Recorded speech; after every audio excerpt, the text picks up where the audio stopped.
Жителите на 4 винички села ја надминуваат долгогодишната агонија со пиење хемиски или бактериолошки неисправна вода за пиење.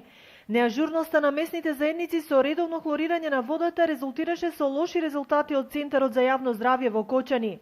Денешниот меѓународен ден на водите, првите луѓе во општината го одбележаа со монтирање на фотоволтаични панели на селските резервоари, со кои ќе се овозможи автоматско хлорирање на водата.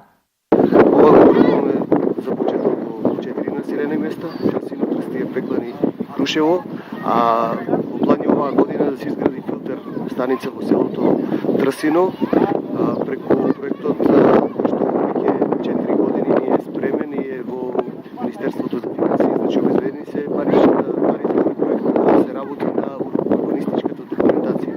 Се надеваме, значи, оваа година да отпочнеме поречно со изградба на овој проект, така да граѓаните на Трсино да го решат овој проблем. Таа акумулирана струја ќе послужи за 24-часовно функционирање на хлоринаторите за вода, што значи дека автоматското хлорирање ќе биде нон-стоп 24 часа дневно. Многу ќе допринесе за зголемување на квалитетот на водата во овие 4 населени места, бидејќи во минатото имавме постојано проблеми со квалитетот на водата, тоа со отсуството на хлор во одредени периоди од годината, да речеме, или од месеци.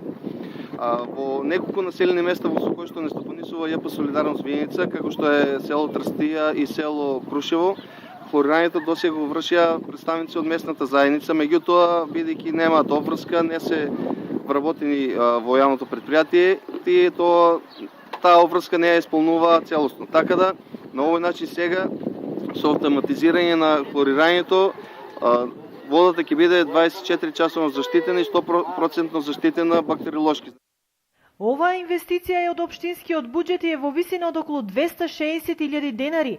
Меѓутоа, според најавите за прочистување на водата се планирани и дополнителни средства во насока на комплетна контрола над квалитетот на истата и целосно преземање од страна на јавното претпријатие.